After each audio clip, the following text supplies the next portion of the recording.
Tá ótimo.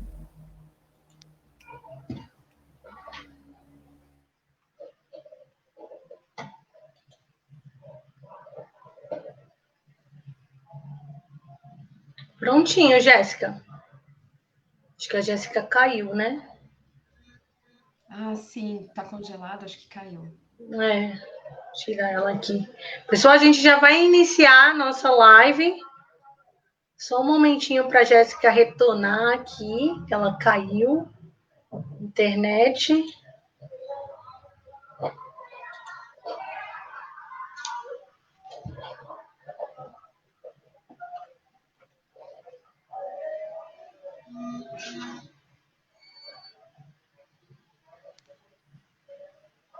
É, a internet da Jéssica caiu mesmo. Vou remover ela aqui. Então a gente vai dar início à nossa live hoje sem ela. É o tal problema do home office, né? É todo mundo em casa usando a mesma internet e aí não dá conta.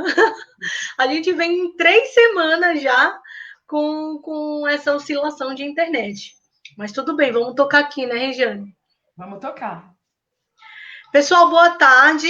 A gente está iniciando aí mais uma live do TIA Heliópolis. O pessoal vai chegando e a gente vai aqui acompanhando esse pessoal chegar, que é bem bacana.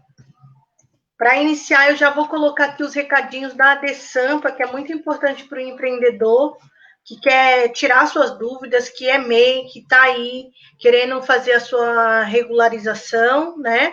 Então, a gente tem aqui no chat da gente toda essa informação para vocês, tá?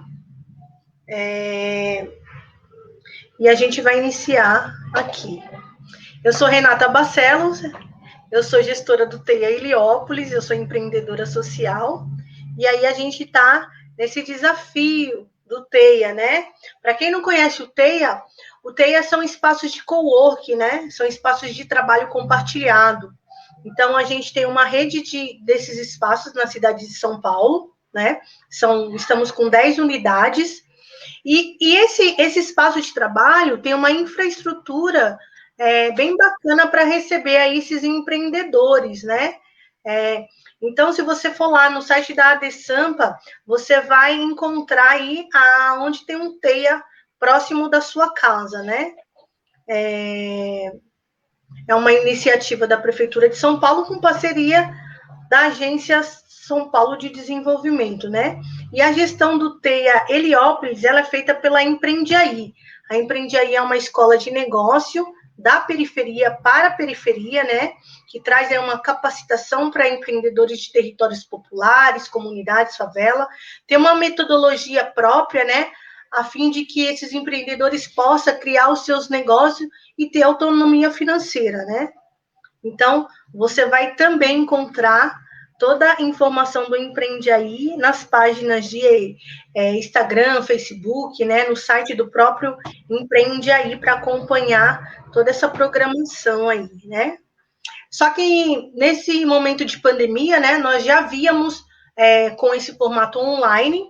Aí, no final do ano passado, a gente voltou para o presencial, né? Até semana passada a gente estava fazendo atendimento com agendamento prévio, né? Respeitando todos os protocolos de segurança e de saúde, né?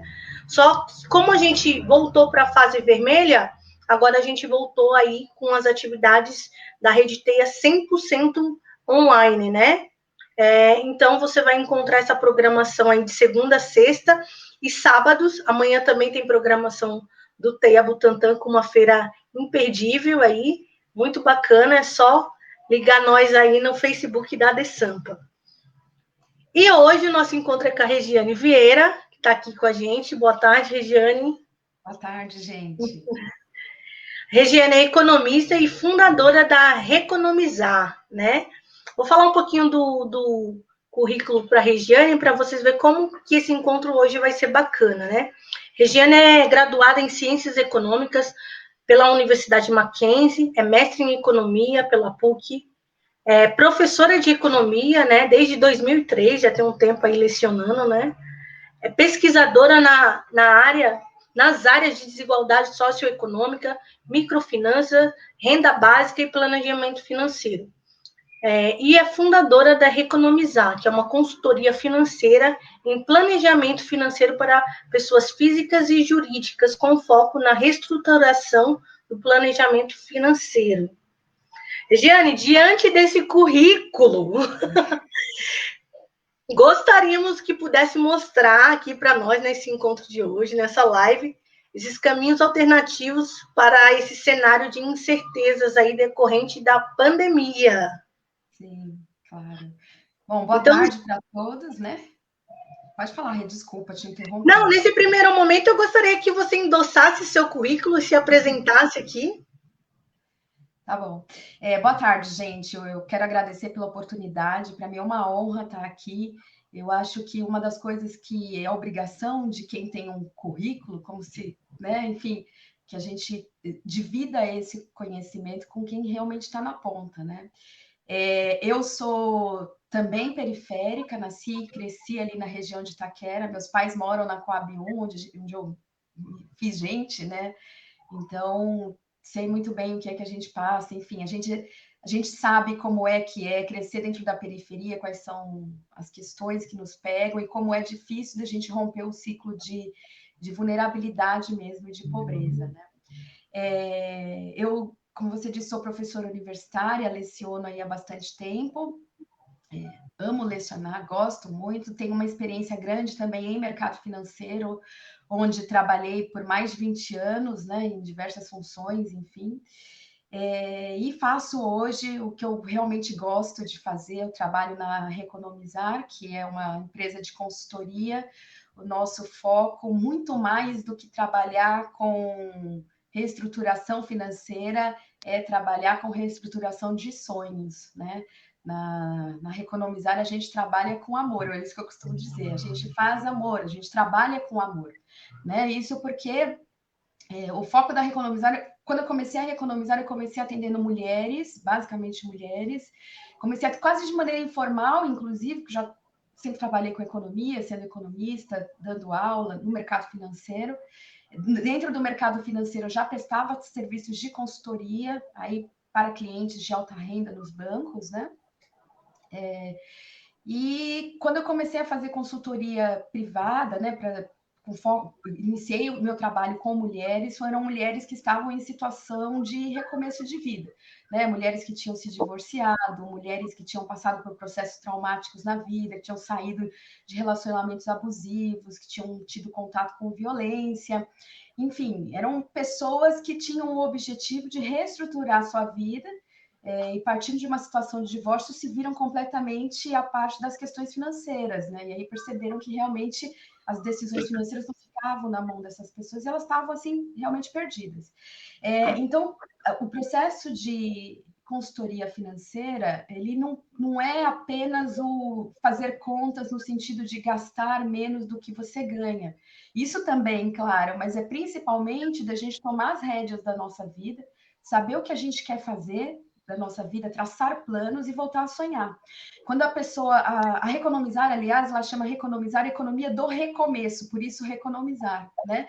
A gente economiza, a gente faz economia para um recomeço adequado, né?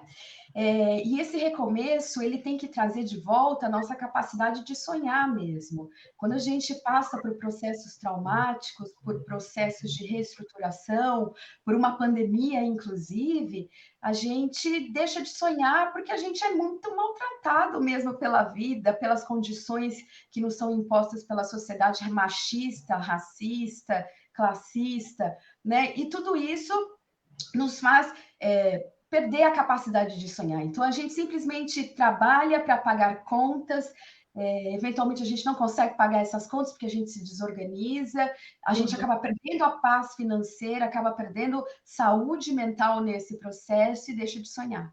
Então, a consultoria começa realmente com uma revisão sobre o que a pessoa quer para a vida dela. E, inclusive, o meu passo a passo é passar pelo passado, presente e futuro. A gente divide isso cronologicamente.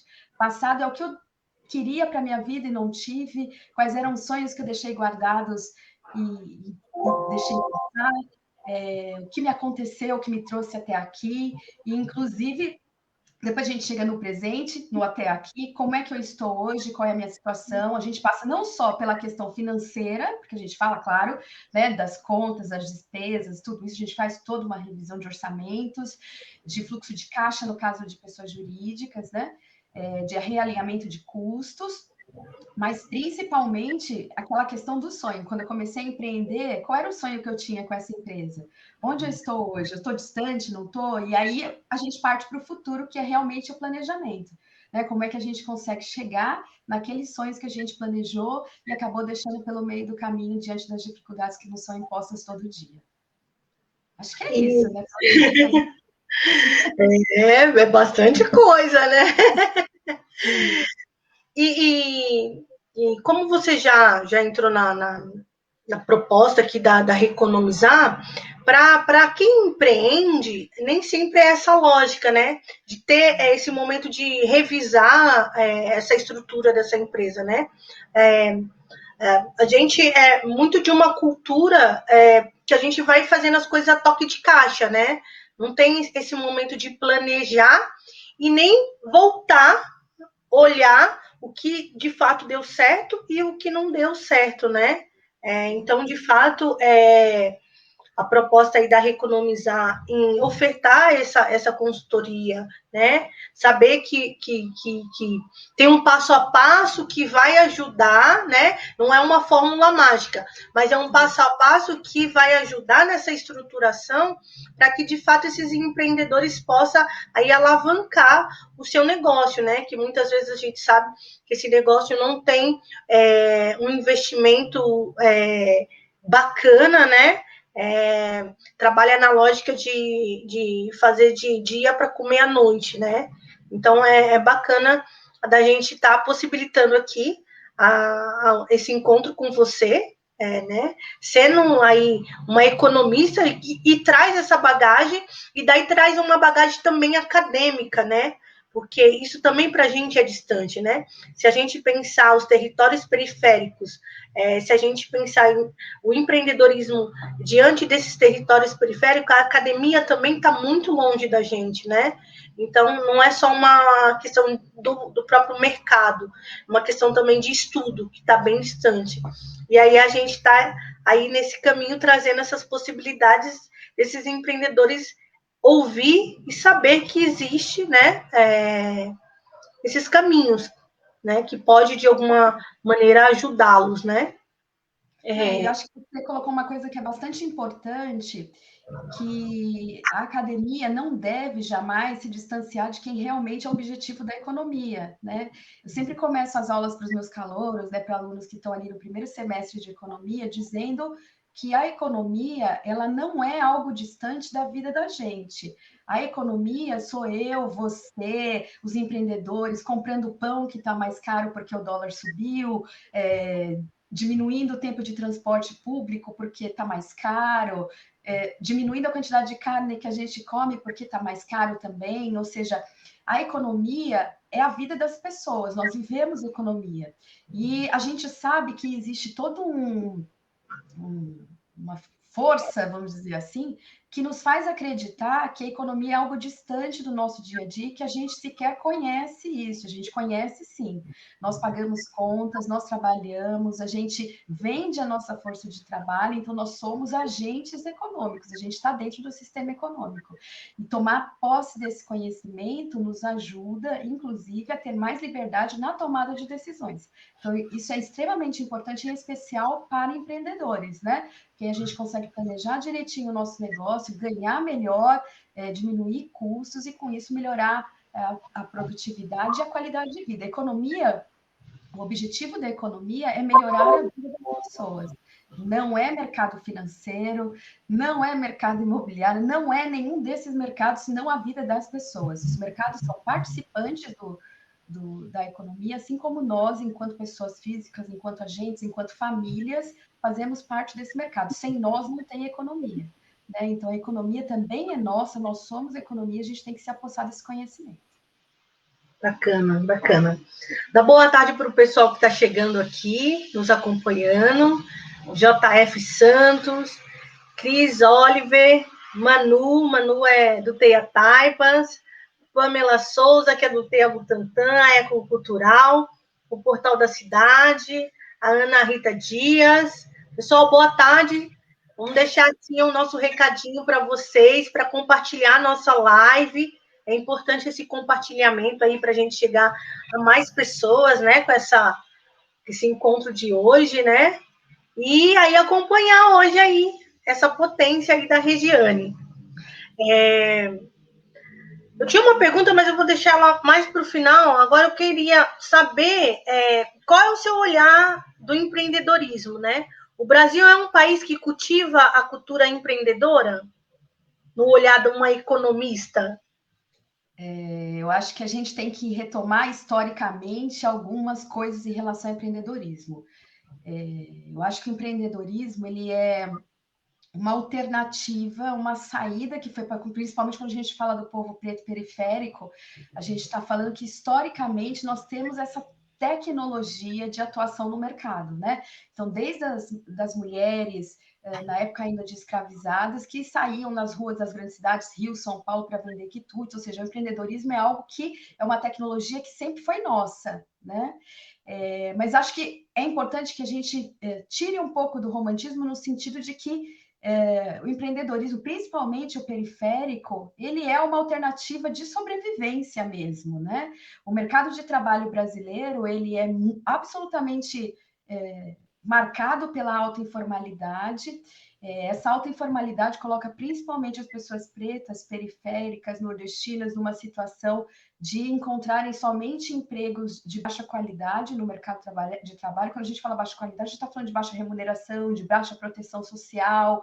São empregos que não garantem o que a gente chama de cidadania plena, né? Que é um conceito que te garante ter acesso a comida de qualidade, saúde, educação e moradia, né? Então, os empregos que são colocados à disposição do povo preto periférico e nordestino são empregos que nos levam às piores vagas e às piores remunerações. Então, muito do que a gente usa de empreendedorismo, claro, é uma alternativa a todo esse sistema formal que não nos abraça, que não nos acolhe. Então, o Brasil fomenta o empreendedorismo, inegavelmente, uma vez que você também não oferece outras possibilidades. A gente sabe que há todo um limite em termos de acesso realmente à educação ainda formal, é bastante importante isso, mas a gente tem que dizer que o empreendedorismo ele é uma característica do povo brasileiro, no sentido de que a gente não espera, né? A gente levanta e vai. A gente vai atrás do nosso objetivo, a gente vai atrás do nosso negócio. Inegavelmente, o povo preto periférico, o nordestino, é um povo que sempre faz e faz acontecer, né? Então, sim, o empreendedorismo, ele existe no Brasil, ele é forte. Cerca de 42% do mercado de trabalho brasileiro é de vagas informais, e a gente está falando de empreendedores, isso antes da pandemia. No pós-pandemia, com certeza, essa quantidade de pessoas deve aumentar. Mas o que eu acho em termos de Brasil, e aí falando em termos econômicos, é que o Brasil dá pouco suporte para empreendedores, em especial os microempreendedores, os pequenos empreendedores. Quando a gente fala de pouco suporte, a gente está falando de poucas linhas de crédito realmente focadas no microempreendedor. A gente tem, claro, algumas agências de fomento, mas isso não chega a todo mundo. Eu acho que a pandemia também serviu para deixar bem escancarado qual é o foco, por exemplo, do governo federal, né? A gente viu os bancos sendo os primeiros a serem atendidos, as grandes empresas também com grandes linhas, e os microempreendedores ainda estão chorando a falta de apoio até hoje, né? Então, não é à toa que a gente viu aí quase 70 mil estabelecimentos de serviços sendo fechados aqui em São Paulo durante a pandemia, e isso porque a gente não tem suporte para micro, pequenas e médias empresas, né? Então, quando a gente também olha o mercado de trabalho, uma outra característica é que mais de 50% das vagas são geradas por micro e pequenas empresas, ou seja, o foco das políticas públicas deveria estar, sim, nos pequenos negócios. E aí, quando a gente fala dos pequenos negócios, estamos, claro, falando dos empreendedores. Então, infelizmente, eu acho que falta muita política pública adequada, voltada para isso, e a economia solidária acaba se apresentando como um diferencial nesse ponto. Acho que é isso. Não é só isso, é tudo isso, né? Tudo isso, né, Rê? Na verdade, a gente pode falar aí 3 dias seguidos sem parar. Sim, sim. E cada vez que a gente vai se atentando a entender esse empreendedorismo, né? Porque o que é difícil para a gente, eu vejo frente do TEIA, né? Lidando com esses empreendedores diariamente, é isso, né? A gente traz essa cultura de empreender até por conta de uma ancestralidade, por conta de um mercado que não nos absorveu, né? Por conta de uma estrutura escravocrata que daí teve que se reinventar, né? A gente traz muito essa marca, a gente vê isso presente nesses territórios, mas aí do outro lado a gente não tem suporte, não tem investimento, né? Então a gente fica ali, né? É o meu sonho ter o meu negócio, querer empreender, e aí? Não tem de onde tirar, né? E aí que torna de um lugar muito difícil, né? Então é por isso que a gente está. Mesmo, né, Rê? É sobrevivência, no sentido de Sim, que é a opção que nós temos, isso é o nosso desejo íntimo de melhorar a vida das pessoas que a gente ama, né? A gente não tem como esperar o mercado de trabalho mudar, porque isso é histórico, inclusive, né? E a pandemia também mostrou que o mercado de trabalho deve se alterar daqui para frente. Então, o que nos resta, e isso não é um resto, na verdade, é uma opção.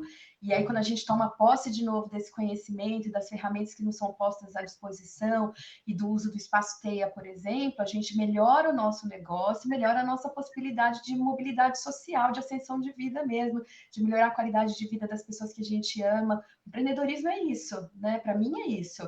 É melhorar a qualidade de vida das pessoas que a gente ama através do nosso trabalho, a gente se apropriar das ferramentas que estão disponíveis, e conseguir realmente fazer o que a gente gosta e trabalhar para a gente, no sentido de que a gente volte a sonhar, né? De que a gente consiga usufruir dos benefícios do nosso trabalho e não apenas pagar contas. sim, bacana, bacana, Regiane. E falando um pouquinho que você tocou aí, a economia solidária, né? A gente vem falando isso já há muito tempo, né? Ela ganha roupagens novas, falando agora de economia circular, né? Se apresenta como uma solução viável para esse sistema financeiro, né? Como podemos nos organizar para combater a lógica do capital financeiro? Essa pergunta ela é incrível, ela é extremamente abrangente e ela é, para mim, primordial para os tempos que a gente está vivendo. Acho que a pandemia trouxe de novo a gente para um cenário que nos coloca de frente para esse capitalismo que não nos abraça, e diante de uma possibilidade de mudança de forma de organização mesmo, né? Perdão, gente, deu chute aqui, apaguei. Perdão. A economia solidária ela é um jeito diferente da gente se organizar economicamente, da gente produzir e vender os nossos produtos.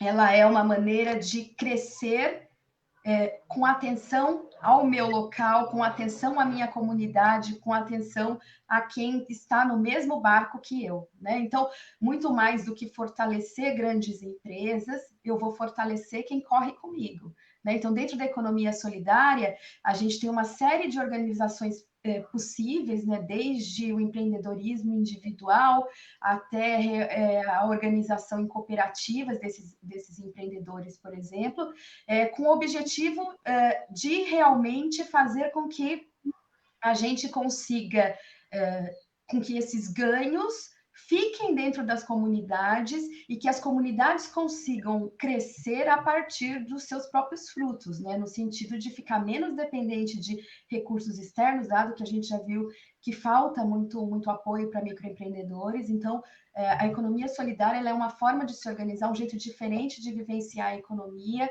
um jeito extremamente importante para que a gente retome o objetivo primário da economia, que é cuidar da vida das pessoas, né? Então, a gente não tem que viver para pagar contas apenas e para fortalecer grandes empresas que são grande capital, que da outra ponta são aquelas mesmo que nos tiram a possibilidade de crescer, né? E muito menos para pagar juros para banco, né? Porque bancos estão aí também não nos apoiando, porque bancos poderiam apoiar nesse momento. Não, nós não temos esse apoio. Esse apoio tem que vir, então, de nós mesmos por nós, né? Então, a organização através de economia solidária é uma maneira segura, é uma maneira empática, inclusive, da gente fortalecer as nossas comunidades. E dentro da economia solidária, a gente tem uma série de coisas com as quais a gente trabalha, desde a criação de bancos comunitários para vivenciar essa lógica de capital, de se distanciar do capital financeiro, do banco formal, para um banco que tenha o principal objetivo, por exemplo, de fortalecer os pequenos negócios dentro das comunidades. Então, a partir desse tipo de bancos, por exemplo, a gente consegue fornecer microcrédito produtivo orientado para os microempreendedores, né? E realmente dar esse respiro financeiro que não vem do mercado financeiro formal. Sim, muito bacana isso, né? E até da gente aqui está falando de economia solidária, e eu acho que tem muita gente que ainda não entendeu o que é, nunca ouviu falar, tem pessoas que nunca ouviram falar, né, do que é economia solidária, e como ela está de um outro lado desse sistema, né? Ela se faz pela forma do coletivo, né?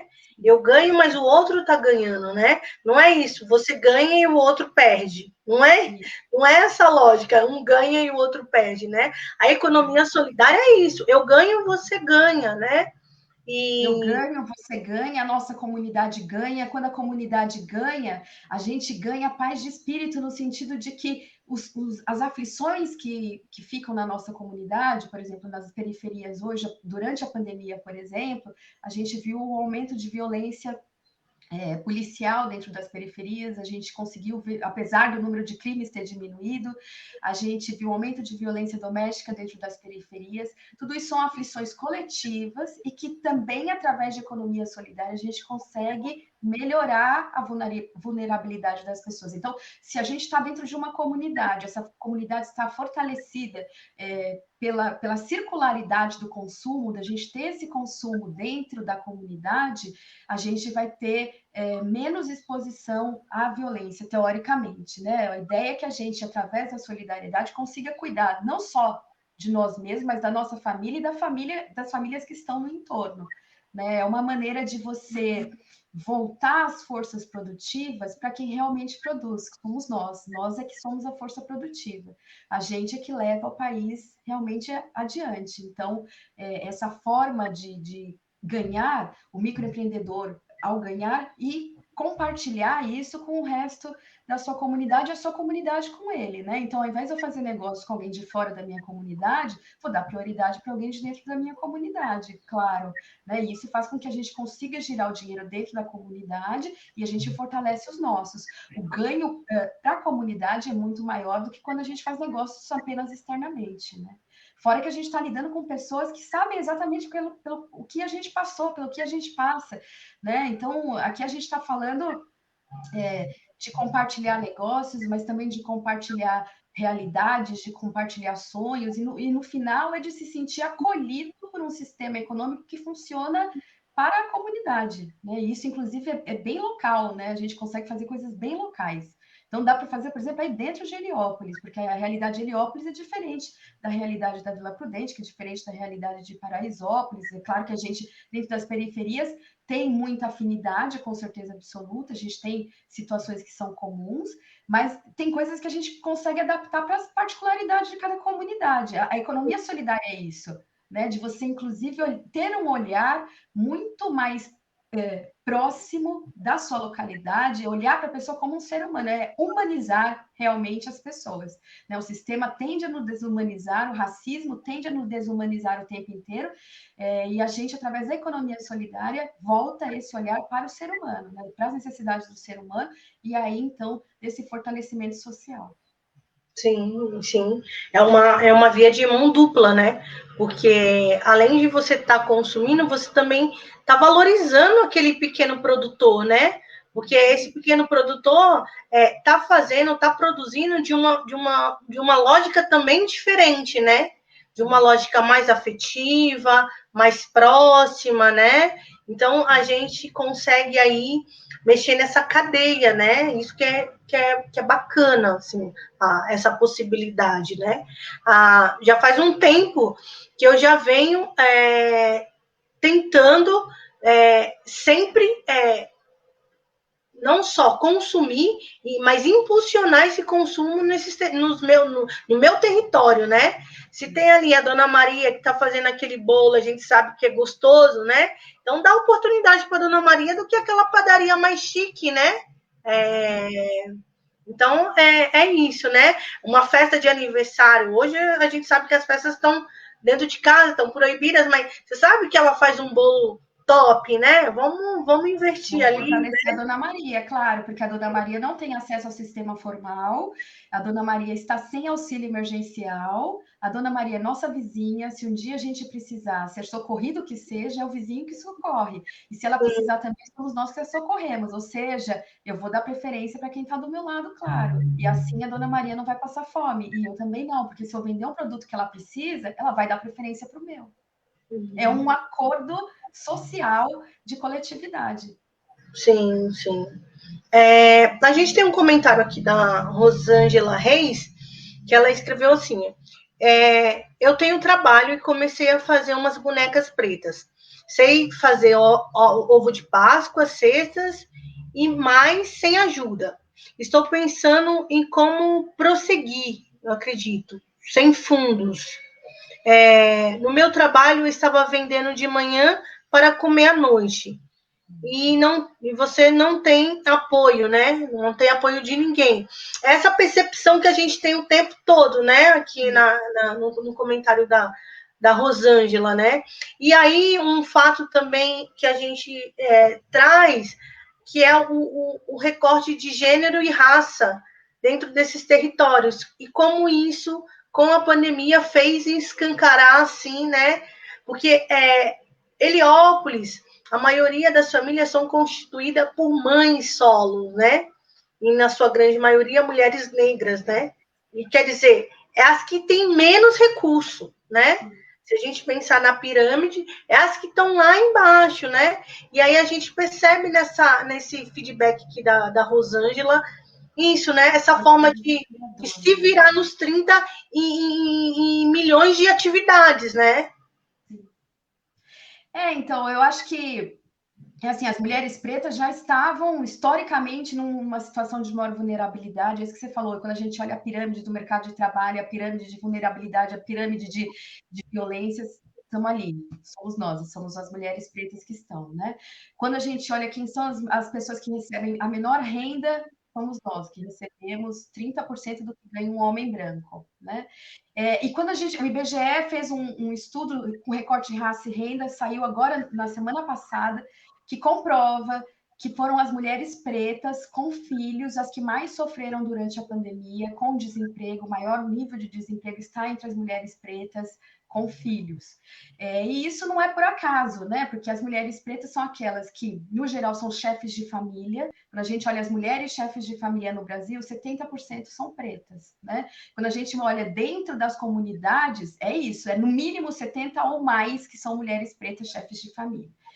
E isso também tem a ver com a herança escravocrata, isso tem a ver com as barreiras que o racismo estrutural nos coloca dentro da sociedade, tanto de acesso aos bens públicos, aí saúde, educação, moradia adequada, alimentação segura e principalmente toda essa condição de precariedade nos leva para as piores rendas. Então, nós temos os piores salários, nós temos as piores condições de trabalho, e uma coisa que a pandemia fez foi nos desempregar mais rápido, né? Isso porque muitas mulheres, assim como a Rosângela, trabalham no setor de serviços, fornecendo serviços, com a necessidade de isolamento social que a gente teve que passar por conta da pandemia, os serviços são o setor que mais perdeu realmente em termos de número de vagas de trabalho.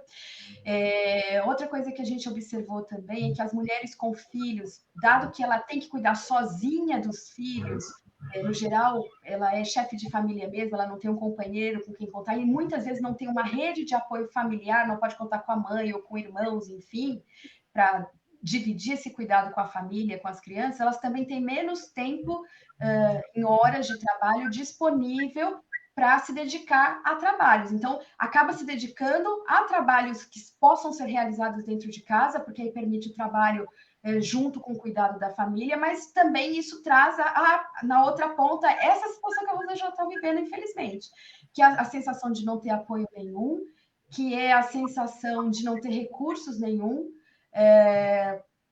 que é a sensação de ter sido abandonada pela sociedade. Então, de novo, o empreendedorismo ele é realmente uma saída, ele é uma tecnologia ancestral da população preta, no sentido de que as nossas ancestrais já faziam isso, inclusive para comprar a alforria dos homens que ainda não tinham sido libertos, é histórico isso, é do nosso povo empreender, e a gente faz isso com força.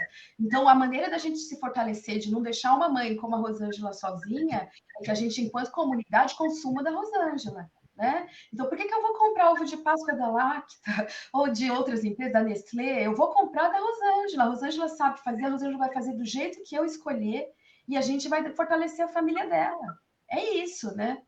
O empreendedorismo é isso e a tecnologia ancestral que a gente já possui, a gente tem que usar a nosso favor e fortalecer a nossa comunidade mesmo. Eu acho que é isso. Bacana, bacana.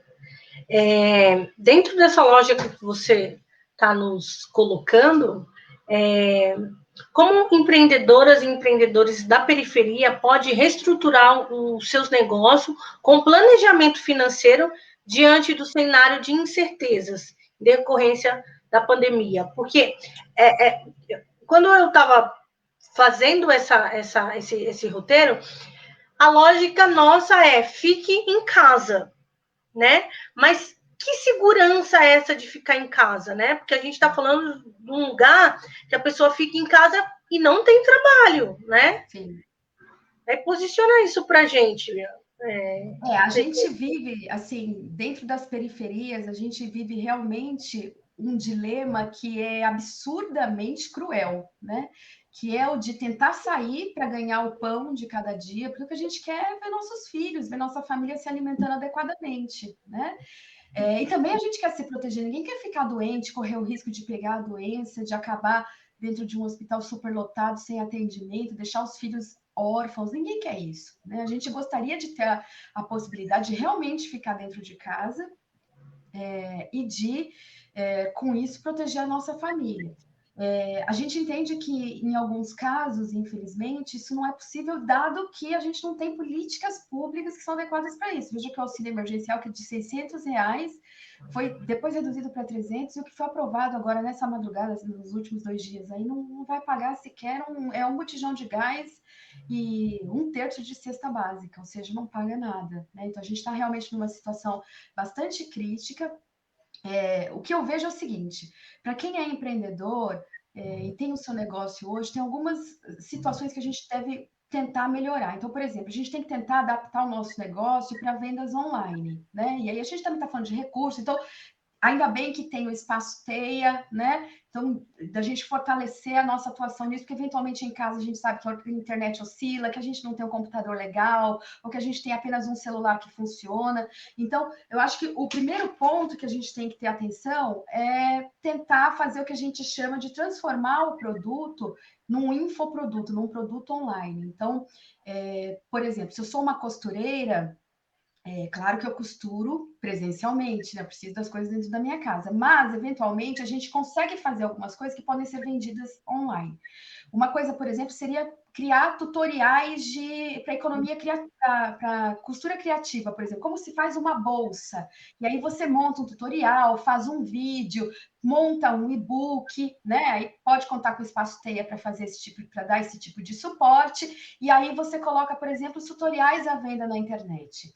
Então, o que é possível fazer para tentar se proteger, fazer de dentro de casa nesse momento primeiro tentar realmente colocar o seu negócio à venda, né? Se você já tem um negócio de serviços, eventualmente colocar o seu conhecimento, inclusive, à venda, né? Se você é uma manicure, por exemplo, então você tem, claro, uma dificuldade de ver as pessoas presencialmente nesse momento. Então, eventualmente, você pode, inclusive, dar aulas online para outras pessoas que queiram formação, né? Fazer aquelas unhas de gel, unha de fibra que está super na moda, de repente montar cursos, e-books para colocar à venda online, e assim você consegue se proteger sem sair de casa. Outras coisas também que são importantes, é básico da organização financeira, que a gente tem, é um momento que a gente precisa rever os custos, né? Para tentar diminuir as despesas. E quando a gente fala de custos, a gente está falando do custo de produção, de qual material que eu estou usando, onde eu estou comprando. Se eu tenho, por exemplo, se eu vendo bolo de potes, então a gente se organizar para fazer essa produção, tentando comprar, por exemplo, de atacado, aí a gente se organiza, inclusive, em solidariedade com os vizinhos. Então, se eu vou comprar arroz hoje, eu pergunto na comunidade, de repente a gente se organiza para todo mundo comprar arroz em determinado dia, porque aí, ao invés de comprar individualmente, a gente tenta comprar fazendo um bloco e comprando em grupo, porque aí a gente, de repente, consegue negociar melhor o preço, se a gente está falando das pessoas jurídicas, né? E fortalecer também, claro, o fornecedor local, de repente fazer acordos com o meu colega, né, com o meu parceiro de negócios, para fornecimento de mercadorias e pagamento, assim conforme a gente for vendendo. Uma coisa também que é possível de fazer dentro das comunidades, é extremamente importante, associação com outros empreendedores, né? Uhum. Então, manicure, é importante que eu me associe com quem é cabeleireira, com quem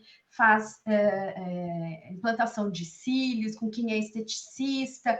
Por quê? Porque a gente faz uma sinergia entre os negócios e, de repente, a gente consegue fazer pacotes promocionais em grupo, né? Então, a gente faz, por exemplo, campanhas via Facebook, via Instagram, que são muito comuns, para tentar vender isso para as pessoas, né? De repente, você compra um combo de cabelo junto com cílios, enfim, se associar com outros empreendedores para a gente não ficar nessa sensação de estar apenas sozinho. Então, se você tem alguém que fornece marmitas também, só marmitas, os salgados, de repente se associar com a Dona Maria que faz bolos, e aí a gente vende a sobremesa junto, né? E quando a gente faz vendas via internet, a gente também consegue tentar ampliar, o que é algo importante, tentar ampliar o nosso mercado consumidor. Eventualmente, a gente vende dentro da nossa comunidade, mas vender, a gente pode vender para fora também. Comprar, a gente compra preferencialmente dentro, mas vender, a gente vende para fora também, né? Então, quando a gente vende, por exemplo, tutoriais, quando a gente vende com o nosso conhecimento, quando a gente vende o que a gente ensina, a gente consegue fazer isso à distância. Então, ao invés de ficar também ali retido na nossa comunidade, a gente consegue, através de tecnologia de marketing digital, conseguir espalhar essa possibilidade de ampliar a nossa massa de clientes, né? Uma outra coisa que também é importante é que a gente faça contato com a nossa carteira de clientes, né? Assim, a gente está todo mundo abatido, é inegável, a gente está sofrendo, estamos passando por um sofrimento coletivo, a pandemia é isso.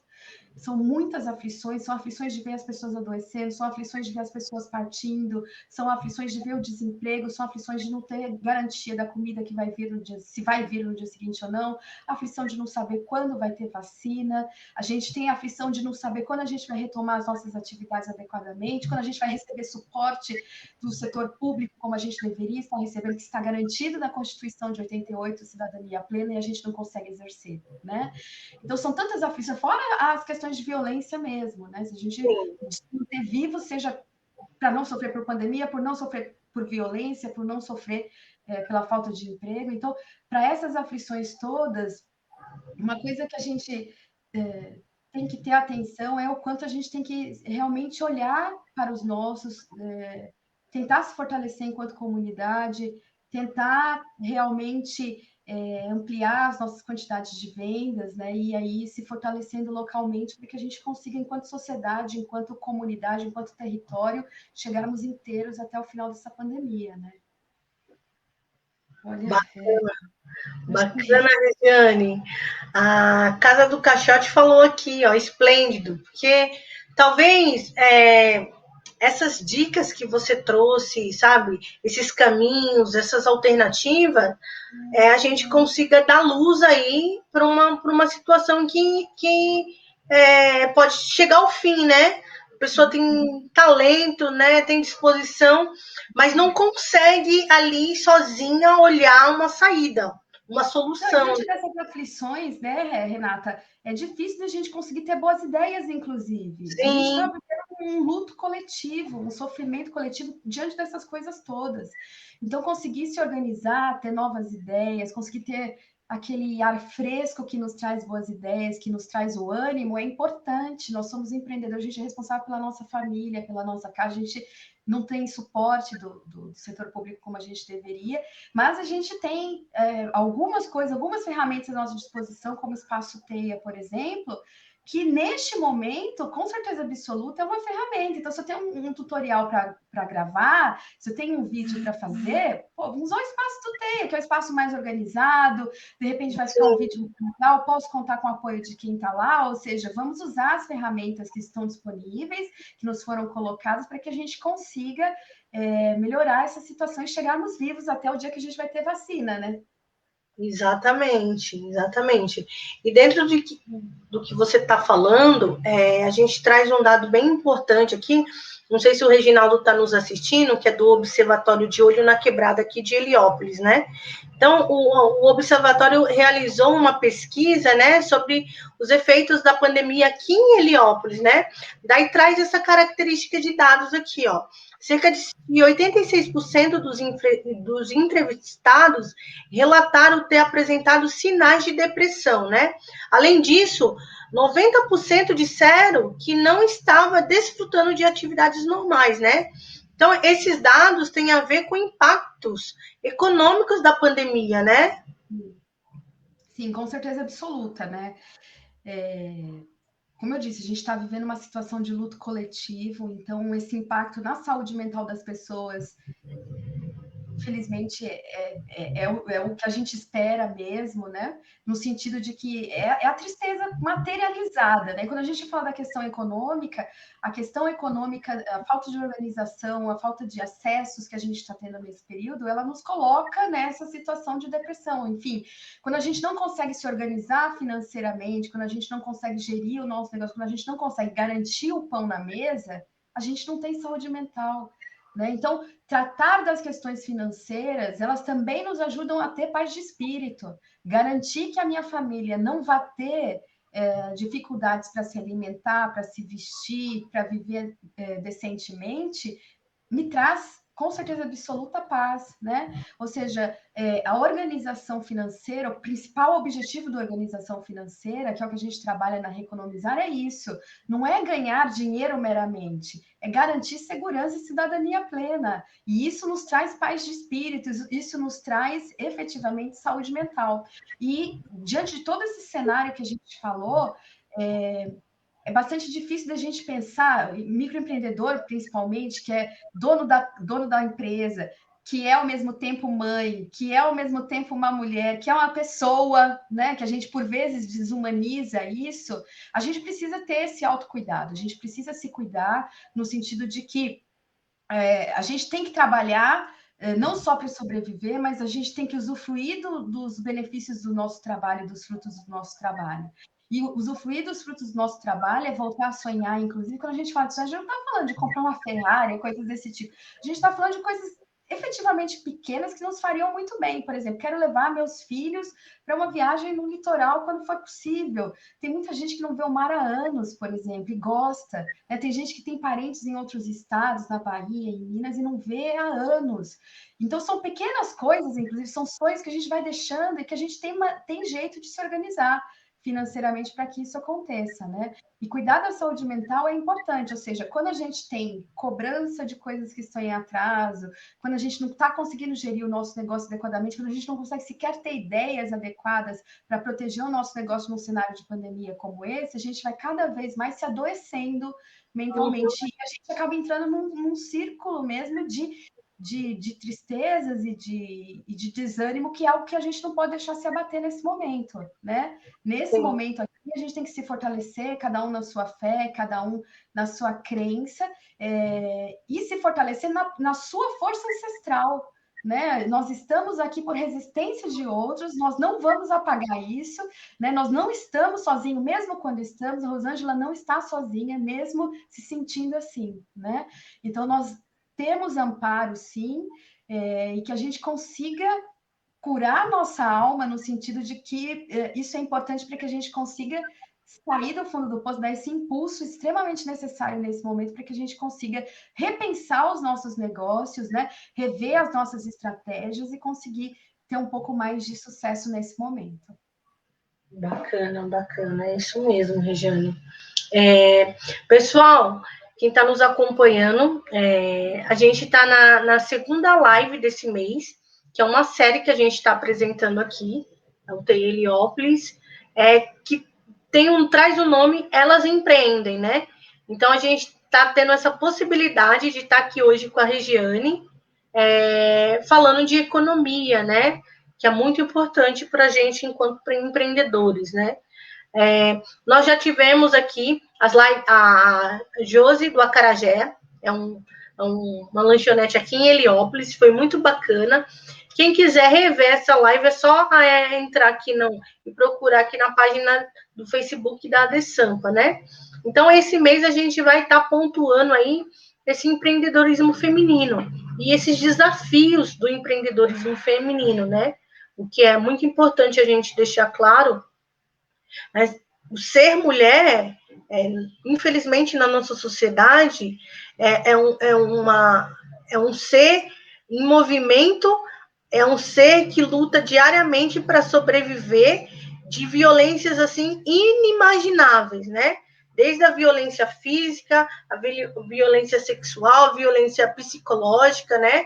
E como essas mulheres estão se articulando para que elas possam ter aí o que seria um direito básico, a vida, né? A vida em sua plenitude, né?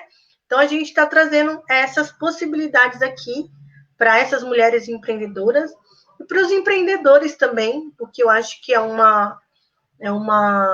movimento que os homens devem colaborar com a gente para que a gente transforme numa sociedade melhor, né? Que a gente possa enxergar um futuro mais pleno, né? Então, nos acompanhe aqui sempre que puder, né? Eu sei que o dia é corrido, a gente está nesse formato online que às vezes acaba sendo bem cansativo, mas assim, são temas e pontos tão extremos que a gente tem que trazer, discutir, rever, né? Trocar ideias, acolher, ter um lugar de fala, ter um lugar de escuta, né? É muito importante isso nesse momento que nós estamos vivendo, né? E aqui a gente tem a contribuição da Marilene Mello, né? A Marilene está falando aqui, ó.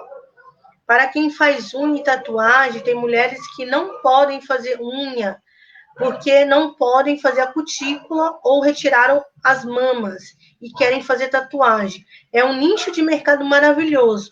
Melhora a autoestima das mulheres e garante o crescimento para as empreendedoras, né?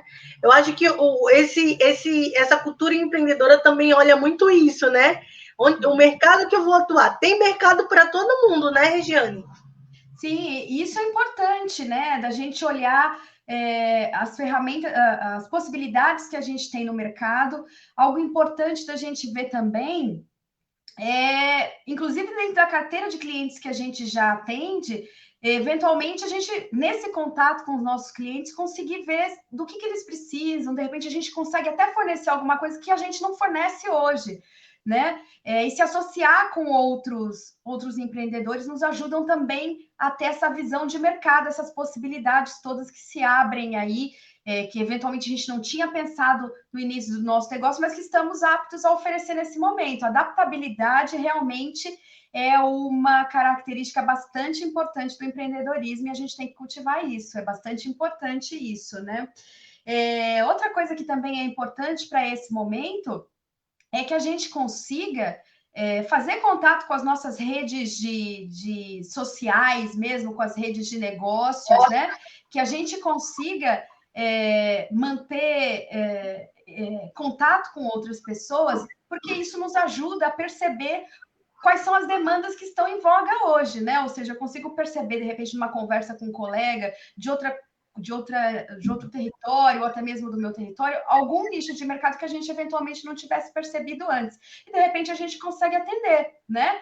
E é isso, é aquilo que a colega falou. Eu sou tatuador, no geral, faço tatuagem, mas eu posso começar a atender também mulheres que passaram ali por processos de retirada de mama, precisam fazer aquela tatuagem do bico, né? Que é um negócio bastante delicado, tem que ter uma sensibilidade muito grande, ou seja, assim como essa possibilidade, a gente tem muitas outras, né? Então é importante que a gente mantenha contato com os nossos clientes para entender se eventualmente aquelas pessoas que já são nossos clientes têm demandas diferentes que a gente possa atender, e contato com a nossa rede de negócios mesmo, com os outros empreendedores, com o nosso networking, para saber se eventualmente existe algum outro nicho de mercado que a gente possa tentar atender também, né? Adaptar o nosso negócio e ter diversificar o nosso negócio também ajuda nesse cenário de crise. Bacana, muito bacana. Aqui estão as suas redes, né? Quem quiser aí entrar em contato com a Regiane, tá aqui o Facebook da Reconomizar, é importante, né? Ela vai estar respondendo, que a gente siga ela lá, né? Endossa essa estratégia, e tem a oportunidade da gente saber como que as coisas estão caminhando, né? Então, eu faço aqui o convite para vocês, depois que acabar a nossa live, ir lá e começar a seguir a Regiane. E aí, Regiane, a Reconomizar tá fazendo esse atendimento através do Facebook? Como que você está se organizando para isso? No geral, o primeiro contato é feito realmente pelo Facebook ou indicações, assim, na verdade, 70% da minha carteira de atendimento são indicações mesmo. E aí, no geral, o primeiro contato é pelo Facebook, depois a gente agenda encontros virtuais nesse momento, né? A gente, para evitar o contato físico, e aí a gente usa a plataforma de Zoom, porque eu consigo ficar um pouco mais de tempo com a pessoa para entender, fazer o diagnóstico financeiro, né? Que é assim que eu chamo, entender quais são os problemas, fazer, então, proposições aí que levem esse empreendedor a atingir os objetivos dele. Bacana, bacana. Então, pessoal, vou pôr aqui de novo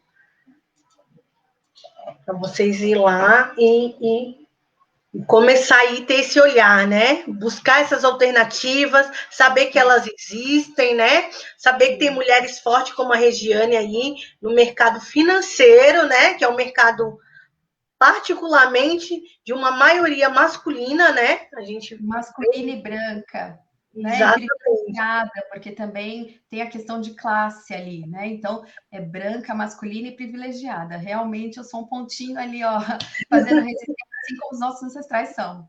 Sim, sim. E também, às vezes, a gente tendo esses profissionais, né, da área de economia e outros profissionais que trazem essa representatividade, eu acho que isso fica mais afetuoso para os nossos negócios, assim, o compartilhamento das nossas dores, né? É isso, né, Renata? É você ter a certeza de que quem está do outro lado é uma pessoa que passou pela mesma situação que vocês, que conhece o dia a dia de vocês, e não alguém que está meramente reproduzindo conhecimento adquirido na academia, né? Eu costumo dizer que eu me tornei economista a partir do momento em que eu quis entender o que acontecia com a minha família, né? Eu tenho 43 anos, meu pai era metalúrgico, e ali nos anos 80, a indústria metalúrgica passou por uma grande crise, então meu pai começou a passar por períodos de desemprego muito grandes, então a gente realmente passou necessidade financeira mesmo, a gente passou fome ali, né, dentro da Coab, a gente tinha onde morar, porque tinha um prédio da Coab, embora a gente não conseguisse pagar as prestações, então toda essa aflição de não conseguir pagar pelo teto, de ter conta de luz e de água cortada, de não pagar o condomínio, de não ter comida, a gente passou, infelizmente. E eu quis entender por que nós passamos por isso, porque isso não era justo. Meu pai saía todo dia para procurar emprego, ia a pé até o centro da cidade, gente, de Itaquera, ele ia a pé até o centro da cidade, porque naquela época as pessoas procuravam emprego assim fisicamente naquelas agências de emprego, né, na 24 de maio, ali por ali. E ele voltava de mãos vazias, vi meu pai chorando algumas vezes, então eu quis entender por que aquilo. Então, eu fui estudar economia a partir do momento em que eu entendi que economia era para melhorar a vida das pessoas. Então, eu entendi que nem sempre isso acontece. Não acontece porque, do outro lado, a gente não tem pessoas que entendam o que a gente passa. Né? Então, estar na economia é importante para que a gente consiga, inclusive, exigir a formulação de políticas públicas que nos atendam. Porque nós também somos cidadãos e a Constituição de 88 nos garante direito à cidadania plena. Exatamente. Você falou tudo. Que as políticas públicas sejam construídas a partir da nossa realidade, né?